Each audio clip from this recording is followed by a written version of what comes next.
Sahu, mobile number ये है और गणेश नगर, जामुल, भिलाई, छत्तीसगढ़ की रहने वाली।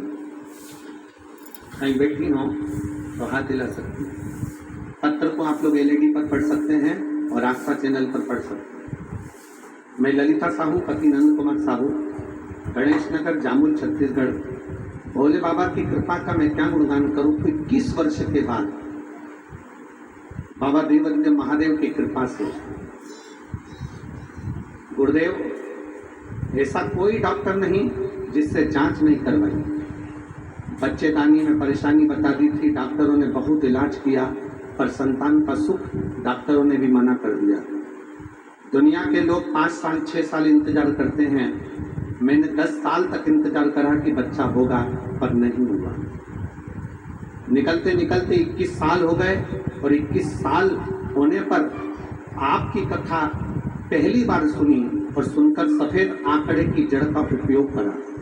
जब सफेद आंकड़े की जड़ को कमर में बांधा तब गर्भ नहीं ठहरा, फिर वापिस बांधा फिर भी गर्भ नहीं ठहरा, तीसरी बार फिर बांधा और बाबा की कृपा से गर्भ ठहर गया और 21 साल के बाद मेरे घर में पुत्र रत्न की प्राप्ति हुई।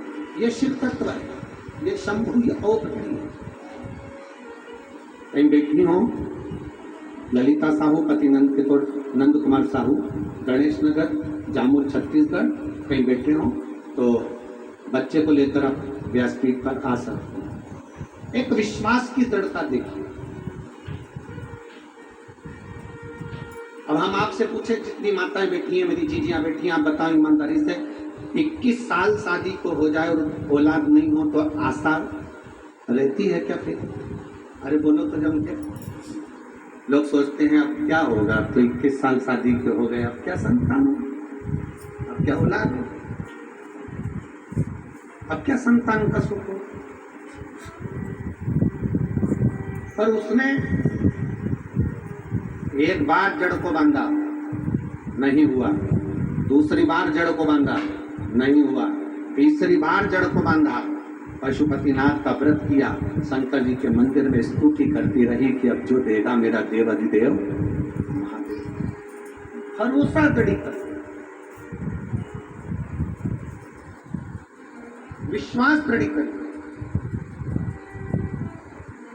और जब भरोसा पक्का हो जाता है ना, विश्वास दृढ़ हो जाता है ना, जब एक दृढ़ता बन जाए, एक भरोसा हो जाए, एक विश्वास पक्का हो जाए, तो मेरा महादेव देता जरूर है, थोड़ी देरी कर सकता है पर झोली भरता जरूर है, निश्चित था। अच्छा, अब आप लोग बताओ, ये चिलचिलाती हुई धूप में 46-47 डिग्री टेम्परेचर में आप बैठे हुए कथा सुन रहे हो। अच्छा संत साधु भी इतनी चिलचिलाती हुई धूप में अपनी झोपड़ी में, अपनी कुटिया में रहता है, पर उससे बढ़कर तुम हो जो चिलचिलाती हुई धूप में भगवान शंकर की अविरल भक्ति को पाने के लिए भर इस गर्मी में बैठे।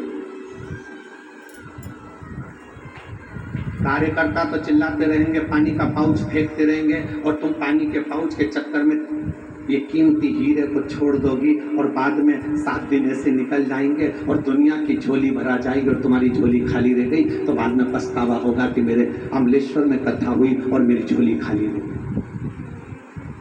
चिल्लाने वाले चिल्लाएंगे, कार्यकर्ताओं का तो काम ही यही है कि वो किसी न किसी तरह से तुम्हारी कथा को सुनने से डिस्टर्ब करेंगे।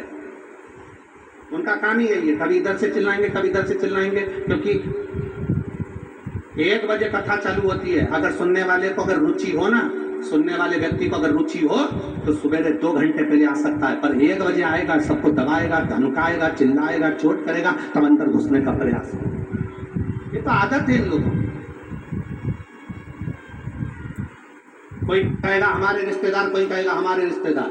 हमारा निवेदन है, तुम्हारे रिश्तेदार है तो इनसे 5 लाख रुपए लेके बताओ, अभी के अभी 10 लाख रुपए लेकर बताओ, अभी के अभी। अगर तुम्हारे रिश्तेदार है ना तो 10 लाख रुपए ले और कहो कि इन सब जितने लोग बैठे हैं इनको मैं पानी पिलाऊंगा 10 लाख का, चिल्ड वाटर, उसमें क्या दिक्कत है? इनको आने दो, उनको आने दो, उनके चक्कर में तुम भी कथा नहीं सुन पाओ। कार्यकर्ता भी पानी का पाउच फेंक रहा है। कल एक महिला का चश्मा टूट गया आंख का, और चश्मा टूटा तो टूटा, उसका कांच उसके आंख के पास में चुप गया। तुम्हारा क्या जाता, तुम तो फेंक दो।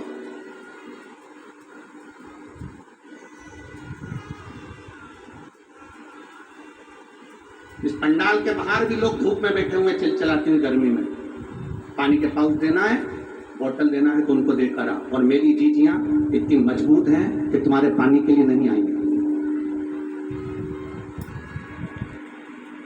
कथा का रस तत्व हाथ से ना छूट जाए, उसका ध्यान करिए। कथा का रस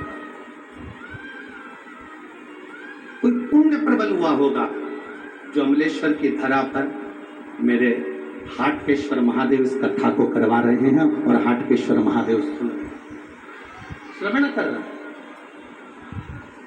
अपनी चित्तवृत्ति में एक विश्वास के साथ, एक भरोसे के साथ शिव की भक्ति को धारण करें। शिव अड़भंग होकर शंकर के हो जाओ, अड़भंग हो।